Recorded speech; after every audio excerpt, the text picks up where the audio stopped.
Olá, Pai do Senhor.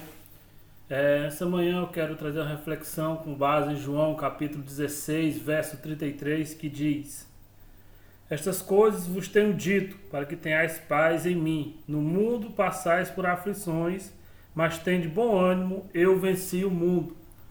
Temos a nossa reflexão de hoje, vida plena em tempos de crise. Nós sabemos que o mundo vive uma crise. Jesus ele nos alertou que no mundo nós passaríamos por tempos difíceis. O próprio Jesus passou por tempos difíceis, por tempos de aflição, e nós também passaremos. Mas Jesus venceu. Jesus venceu. E isso nos dá esperança, porque nós também venceremos as batalhas que temos que enfrentar. Existem três tipos, de aflições que todos nós cristãos um dia passaremos. A primeira aflição é a aflição de ordem natural, são as catástrofes naturais ou ambientais, muitas delas causadas até pelo próprio homem. Romanos 8, verso 22, diz que a natureza geme, desejando o dia da sua libertação. A segunda aflição que todos nós um dia passaremos, quer crentes, quer não, é a de ordem econômica. Essa aflição, ela se abate tanto sobre o mundo, geral, globalizado, como sobre as famílias, como sobre individualmente, como sobre mim, sobre você, que empobrece países, endivida famílias, Quanto mais, quantos não tiram muitas vezes a própria vida, quando perdem, os seus recursos financeiros. No Evangelho segundo João, no capítulo 12, o versículo de número 8, Jesus ele vai dizer assim, Evangelho de João, capítulo 12, versículo de número 8. Porque os pobres sempre o tendes convosco. João capítulo 12, versículo de número 8. Portanto, a pobreza e a miséria, um dia elas vão alcançar o servo de Deus. Independente, Então a pobreza, a necessidade financeira é outra aflição que todos nós um dia vamos alcançar.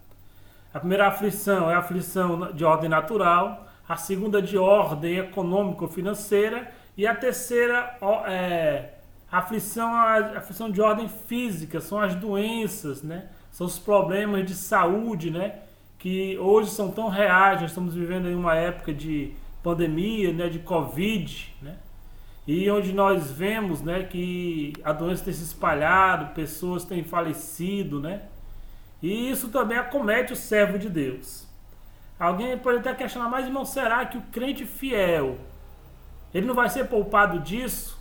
Não, de maneira nenhuma.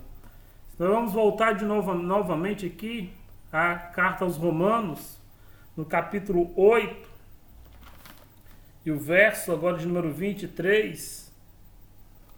Romanos 8, verso 23 diz assim: E não somente ela, mas também nós que temos as primícias do Espírito, igualmente gememos em nosso íntimo, aguardando a adoção de filhos e a redenção do nosso corpo. O verso 22 fala que a natureza geme. O verso 23 diz que a nossa natureza, o nosso corpo sofre, geme, anseia por essa libertação. Portanto, as doenças, as enfermidades têm levado muita gente, as filas dos hospitais, aos leitos de internação, Nós também não estamos livres, Nós também podemos ser alcançados por esse tipo de aflição. Mas a questão que fica é como sobreviver em tempos tão difíceis, em tempos de crise. O que a palavra de Deus nos diz? Em meu lugar, Jesus já nos alertou que no mundo nós teremos aflição, mas Jesus também não nos abandonou. Em Mateus capítulo 28, versículo 20, Jesus diz que estaria conosco todos os dias. Jesus prometeu estar conosco todos os dias. não importa qual seja a crise, não importa qual seja o tipo de crise, o tipo de problema, Jesus prometeu estar com os seus. E vejamos que crises são essas, né? Que momentos são esses? Outros, né? Nós falamos aqui de 3 tipos de aflições que podem ocorrer a qualquer pessoa, a natural, a física e a econômica. Agora, outras crises também que podemos vivenciar. A crise política, né? Onde os governantes não se entendem, nós temos visto aí as autoridades, elas não se entendem, né? O governo federal, os deputados, os governadores não se entendem. Outro tipo de crise é a crise moral, são as mentiras, falsas notícias, os fake news, crise moral que nós experimentamos. Outra crise é a crise econômica, empresas fechando, pessoas desempregadas. Outra crise é a crise na área da saúde, né? As pessoas esperando por atendimento, pessoas sofrendo com doença. E a outra crise é a crise de ordem espiritual, a falta de fé, o desânimo, né? O pecado oculto, né? Tudo isso, né? São crises que estão acontecendo e que vão acontecer. E talvez você possa se perguntar, irmão, mas e a origem dessas crises? De onde elas vêm? Por que elas acontecem? A palavra de Deus diz, lá em Gênesis capítulo 3, versículo 12, né, que a origem de todas as crises que nós vivenciamos é devido ao pecado do homem. Adão, né, ao desobedecer a Deus, ao desobedecer ao Senhor, ele e Eva, colocaram o mundo nessa crise que nós vivenciamos nos dias atuais. E no momento de crise é muito fácil procurar culpados. Gênesis 3 e 12, Adão vai colocar a culpa em Deus e na mulher. E vai dizer, a mulher que tu fizeste me fez comer do fruto. Então não adianta ficar procurar culpados durante a crise. Não adianta ficar apontando, é culpa de fulano, é culpa de Beltrano, é culpa de... Não. As crises existem e a raiz de todas elas é a alienação do homem em relação a Deus, o pecado. Mas não precisa se desesperar. Sabe por quê? Porque a provisão de Deus para tempos difíceis que nós estamos vivenciando. A provisão de Deus sim para você. Queria convidar você agora a um texto bem conhecido no Antigo Testamento, lá no primeiro livro dos Reis, no capítulo 17. Primeiro livro dos Reis, capítulo 17, muitos de nós conhecemos, né? De Cois Salteado, e tem sido muito pregado nesses últimos dias. 1 Reis, capítulo 17, que fala da fome predita pelo profeta Elias. Foi um tempo difícil para Israel. E Deus proveu. Deus é aquele que provê no momento das crises, das dificuldades, das aflições. O Deus que proveu para o sacerdote Elias, para o profeta Elias, é o Deus que vai prover para nós. Deus, ele proveu no deserto para o seu povo durante 40 anos. Deus proveu para quase ou cerca de 2 milhões de pessoas. O profeta Elias, né? O texto que nós temos aqui, 1 Reis, capítulo 17, versículo de número 3, vai dizer assim: retira-te daqui, vai para o lado oriental, esconde-te junto à torrente de Querite, fronteira ao Jordão.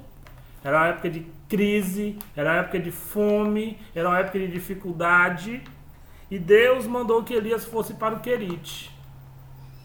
E Deus proveu a Elias por um seguinte motivo: o profeta foi obediente. Esse é o segredo da provisão.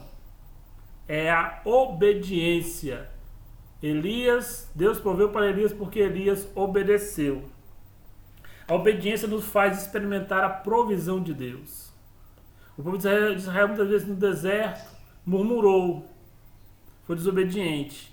Mas a misericórdia de Deus provê. Portanto, a misericórdia de Deus e a nossa obediência trazem a provisão de Deus para a nossa vida. Muitas vezes Deus nos leva para o Querite.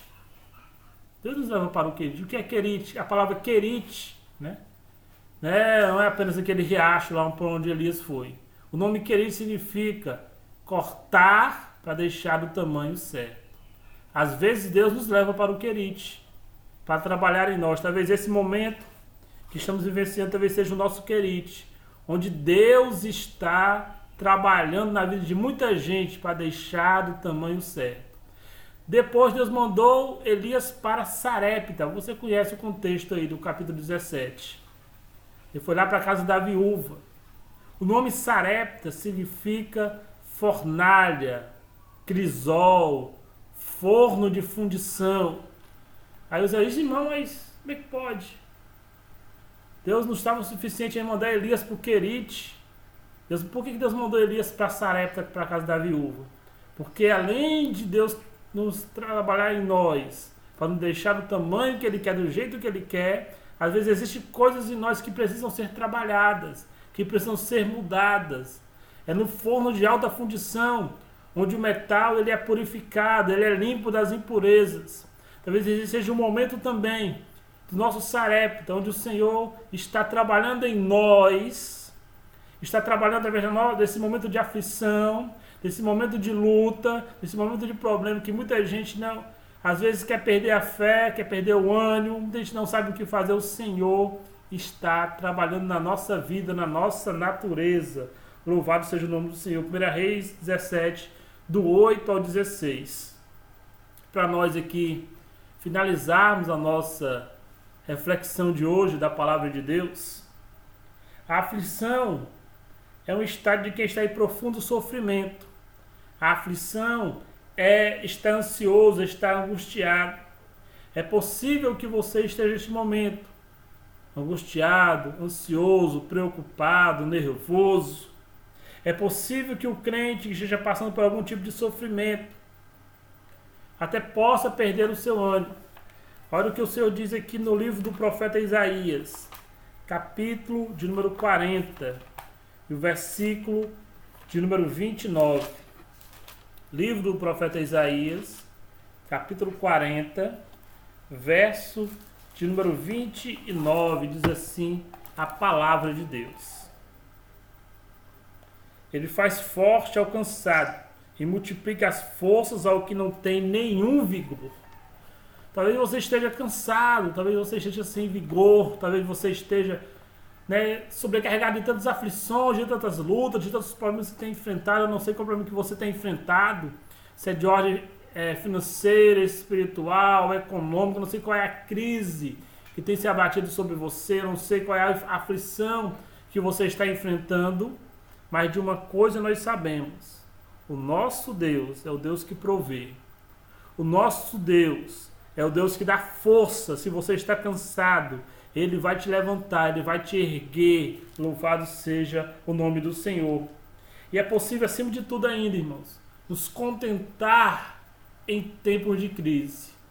Ficar contente como, irmão? Como é que eu posso ficar contente? Olha o que o apóstolo Paulo escreveu à igreja de Filipos. Filipenses capítulo 4. Filipenses capítulo 4. A partir do versículo 12. Tanto sei estar humilhado, como também sei estar honrado. De tudo e em todas as circunstâncias, já tenho experiência, tanto da fartura como de fome, da abundância como da escassez.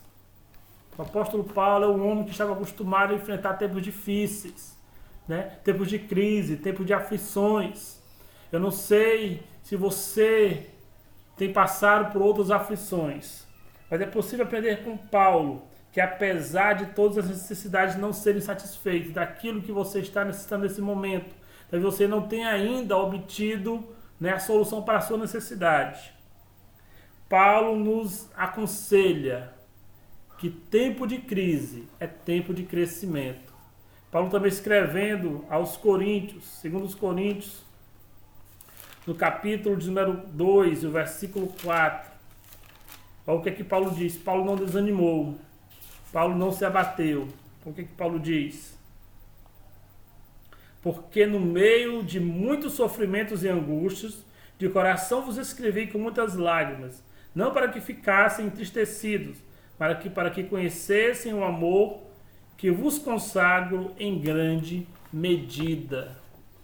E não é momento de você se abater, não é momento de você abaixar a cabeça, não é momento de você desesperar. A crise é momento para crescer, é momento para você se fortalecer diante de Deus. Louvado seja o nome do Senhor. Paulo nos desafiou a viver um evangelho que não prioriza a ilusão. Muitas vezes nós fomos ensinados, e muita gente está acostumada a um evangelho de mar de rosas. Paulo não vivia um evangelho de mar de rosas. Paulo vivia um evangelho de aflição, de luta, de perseguição, de problemas.